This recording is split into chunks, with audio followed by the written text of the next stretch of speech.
Yo, money buys anything you ever want, man. If you have money. Hello and meowdy YouTube! Welcome back to another video. It is I, Saphwyn, the silly NochuVTuber, and today we are diving into where animals' scientific names come from. I've never reacted to this creator before. This is Salmonella Academy. Original video is linked down below if you are curious, but I'm so excited. I don't know if this is going to be satire, funny, serious, all of the above. Let's dive in. Let's discover it together, and I hope you guys are all having a fantastic day. Alrighty, showtime! Oh, today's episode, where animal scientific names come from. Yippee! Hey kids, I just woke up from a nap I took in January of 2020, and boy are my arms tired. Let's see what I missed. Queen's dead, war in Ukraine, the Taliban's back. What is... Holy shit! They made a movie called Scoob. Wait, did they actually? Did he just say 2020? Yo, YouTube, tell me you guys have seen this movie. I need that review down in the comments. Unprecedented global pandemic, Space Jam 2, some popular guy named Brandon. Yep, that just about covers it. Anyway, we all know about the scientific names of animals, but did you ever wonder what they actually mean? To find out, we must look to taxonomists. They're the guys responsible for the systems of nomenclature we use to classify organisms, and boy are they convoluted. First we got the big A, domain, kingdom, phylum, class, order, family, genus, species. I've seen plenty of mnemonic devices for this, but since the D just showed up in the 90s and is still disputed by some scientists, he's usually not included. So allow me to suggest a few. When you're the left out family or the left out name, Kids puke cereal on fairground staff. What do you... You know what? Fantastic. I was going to say, what an example. Nailed it. Dumb kittens pushing cups over, feeds growing spite. Donkey Kong's oh, fucking Excuse me? Serendipitously. Excuse me? What? What are these words? I feel like I know these words, but what? The way this whole thing works differs slightly depending on which kingdom you pick. So today we'll be sticking to the animal one, cause that one's the coolest and I'm in it. So what constitutes each taxon is pretty arbitrary. They basically just serve to act as another set of branches in the tree that taxonomists build. The one exception is species, which is generally defined as any group of animals that can have babies with each other that aren't sterile freaks. Mule, liger, zedonk, skunk ape, they can live fulfilling lives, but they're all shooting blanks, so they don't count. On the other hand, in our innumerable trespasses against God, we can make things like chidandanes, which actually work, so dogs are dogs are dogs. Besides species, though, it's the Wild West in here. Plenty of times, 8 tiers isn't even enough for scientists, so they just stick new sub-levels in between. Bro, scientists just be doing what scientists want to do. You know, you guys, they're in their own corner. Leave them alone. Cohorts, tribes, series, divisions. And if you want to keep going, you can throw all kinds of prefixes on any of these for even more layers. There's even subspecies, which the more pedantic of you may think to yourselves that creating names for subspecies at all kind of undermines the single somewhat agreed upon definition in the whole tree. To that, my friends taxonomists say, But while that's pretty complex, the actual names themselves... Bro, this kind of making scientists look bad out here. Those are pretty easy to wrap your head around. Though taxonomists may hide behind their fancy Greek and Latin, the Vulgate is no substitute for wit. Now, I've scraped through the scientific names of a load of species, and most of them can be split into a few categories. The simplest ones are the animals that already have names in Greek or Latin. It's a lion, I'm calling it Leo. Done. Tiger, it's a tigris. Cat, it's a catus. Easy. Multi-word names can be translated the same way. For the golden eagle, we got Aquila chrysaetos. Gold eagle. They decided to be a show-off and do eagle in Greek and Latin. Essentially the same though. But if a species is too specific or exotic for a one-to-one translation, that's when you gotta get a little creative. A lot of the time, inspiration comes from just giving the creature the old once-over and pointing out some cool-looking body part. Generally, the more distinct of an identifying feature it is, the more likely it'll get in the name. For example, Homeboy took one look at That's what we have. Do you guys remember, for the people who are here watching my more Pars reaction, the spider names in there? What, Newcastle Big Boy? I think that's what his name is, like his actual name. If you know, you know. If you don't know, go check out those videos. this thing and said, yup, red triangle slug. I'm going on break. We called this thing a fucking unicorn, almost like The This is why I love the naming system. I love that nomenclature. means one horn or something. Also, some guy deadass looked at an Uh-oh. octopus and said, well, all they got is heads and feet. I'ma call them headfoot. And now biologists everywhere say cephalopod unironically. Matter of fact, if it's got feet, chances are that's part of its name somewhere. You got 4 feet, 6 feet, 8 feet, 10 feet, 2 feet, equal feet, both feet, double feet, stomach feet, lip feet, sucker feet, wing feet, big feet, slow feet, or feet, both feet, joint feet, no feet, 10,000 feet, cow's feet, spade feet, cat feet, small feet. If it doesn't look that interesting, I'm not gonna lie, that kind of went hard. That kind of went hard. I need that jingle in my life. another thing to point out is where you found it. This could be a territory like American bear or Siamese crocodile, or just a habitat like woods macaque or toilet rat. But that's boring. We need to look Toilet at the men behind the magic and what drives and motivates them. Now, if there's one thing that the scientific community loves, it's clout. And there's no better way to go down in history than plastering your own name on some shit you found. But not all fields have the same volume of things to scribble the old John Hancock over. On the one end, you got physicists just making up their own slightly different form of ionizing radiation measurement, and even then only the top dogs got away with it. Now zoology, any little goober flouncing through the underbrush can say, this one has 13 spots, but the one in the book's only got 11.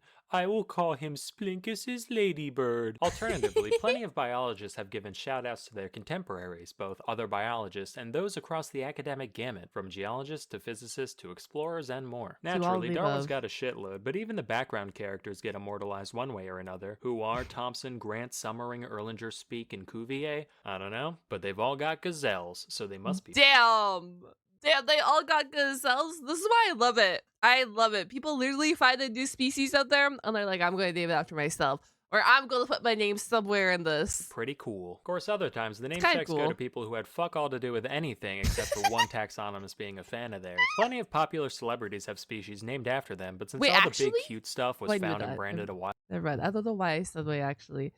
Bro, money buys anything you ever want, man. If you have money, so be it. While ago, most of these idols are commemorated through repulsive little invertebrates. You got Scaptia, Beyonce. The only similarity I can gather here is queen bee, looks like a bee, both not a real bee. There's Anomphilus gregarius, an old stone named after an old stone. In 2007... Well, I wonder... I said that, like, money buys everything. I wonder if they actually bought the name, or the person who found the species, or, like, whatever, was like, I'm going to name it after this celebrity. Because I feel like Beyonce wouldn't fly being named, having a fly named Beyonce. But at the same time, I feel like Beyonce, you know, wants to be recognized everywhere probably and be like, you know, passed down through history, whatever it may be. And she probably would like pay to have a fly named after her. Because I'm pretty sure Beyonce didn't find the fly. You know what I mean? You know what I'm trying to say? I'm sorry, my thoughts are all over the place right now, but I hope you guys know what I'm trying to say here. And one Jason Bond, a professor of biology at UC Davis, dubbed this little dude Myrmecia Neil Youngie to honor his favorite musician, which caused my man Stephen Colbert to go on TV and profess his utter indignation at not having a spider named after himself. So naturally, the next year, Bond actually went on the Colbert Report to announce the naming of apostachus Stephen Colbert. So, if that gives any of you epic biologists out there any ideas, you know, I wouldn't be opposed. Please, I would do anything. For the love of God, I'll even take a lichen. The world of politics is by no means immune to this phenomenon. Obama alone has fucking 9, as do a load of other presidents. Trump's got a moth with funny hair, Bush has a fungus beetle, Reagan's a wasp, Carter's got a darter, and so forth. Even Austria's most famous painter got the honor through this blind cave beetle. Mind you, it was 1933, so you can only blame the guy a tiny bit. Can't really rename it, I guess, right? Right? Okay, so it does seem like they are named in memory and or etc. after their favorite person. And it's kind of iconic I'm saying this at this moment, but this was back in 1933. This was way back when, before everything hit the walls, you know? Wrote him a letter saying, oh, thank you, my little entomolomensch, and then went on to do, you know, Hitler things. Fun fact, not all... That's what I'm thinking. It was probably back when he was a painter. But point still stands. Brief interruption, because I googled it after I was done this video. 1933 is when he was elected as the Chancellor of Germany. If you were curious, if you did not know that, now you know that, okay? Back to the video.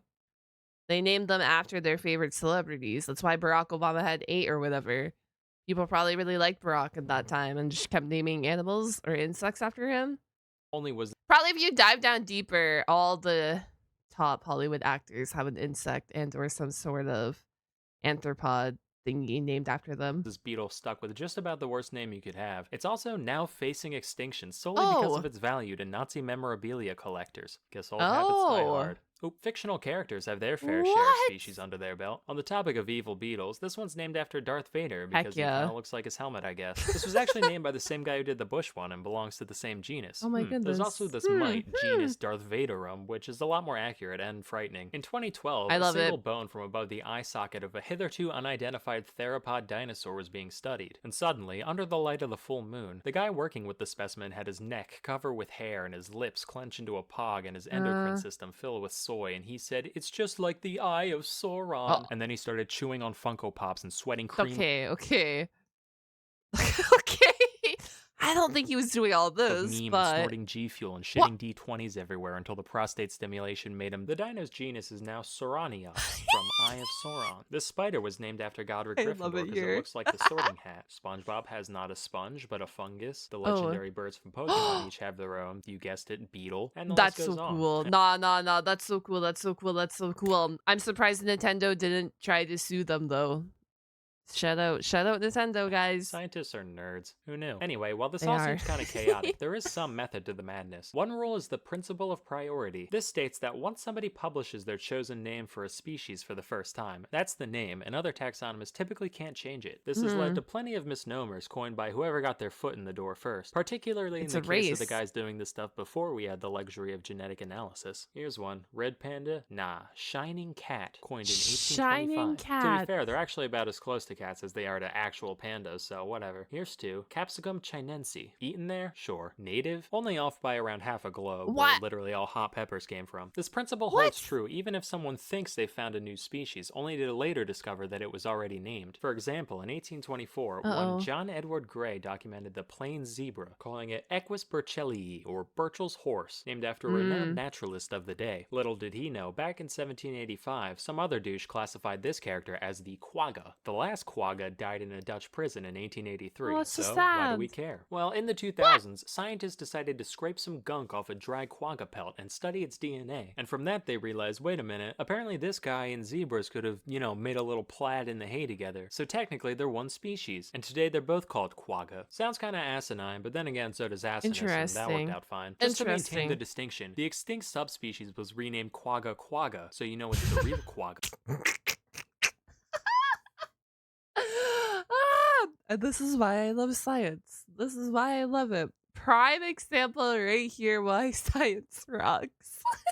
This double naming convention has been done with a lot of subspecies, in fact. Wild horse, spotted panther, or my favorite, gorilla. Just like, yeah, it's the gorillest gorilla that ever gorilled. Fuck you want from me. A closely goodness. related rule also states that the names of all taxa have to be unique. So if two people coincidentally name any taxon the same thing, the older one gets to stay and the new Yeah. one gets the boot. Like if you saw a genus called Makes echidna, sense. you'd think it was, an echidna, right? Well, no, that'd make too much sense. For a while it was true, from 1797 to 1811. Oh. Then it was pointed out that someone else already called a genus of moray eels echidna back in 1788, so the real echidna had to be changed to Tachyglossus. I wonder how many like records, if we ever find any more records, so be it wherever they may be or whatever, that will have like previous names from the 1700s, 1600s, whatever, of things that we like have a different name for. You know what I mean?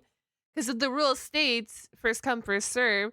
So I'm wondering, like, maybe we'll find like some ancient records tucked away somewhere out yonder, and then it's like a whole bunch of nomenclature and names of animals that have a different name now. You know what I mean? You know what I mean? You know what I'm trying to say? Or quick tongue. Then a decade later, a dude did the same thing for a genus of Oh, vipers. no. Another 22 years passed, people discovered the same thing, and they were renamed to Bitis, cause they bit us. That one at least made a bit of sense, given that the original echidna from Greek mythology was half lady, half snake, but who cares at this point? Anyway, I've just barely scraped the surface of all the goofy names out there, so feel free to post more down below. That's all I've got for now. Till next time, I'm Salmonella, and I'll see ya in 2025. Bye, Salmonella. Bye. Thank you. I actually really like this. If you guys want more videos from Academy Salmonella, please let me know. If you enjoyed it, let me know down in the comments below. Let me know what your favorite part is. And if you made it all the way to the end of the video, what can we do? Oh, a zebra emote. There's surely a zebra emote, right? So if you made it all the way to the end of the video, comment down the zebra emote. It just shows that you watched it. I love seeing all your emotes, spam. Remember to hit that like and subscribe button, and I will catch you guys all in another video. Goodbye, everyone.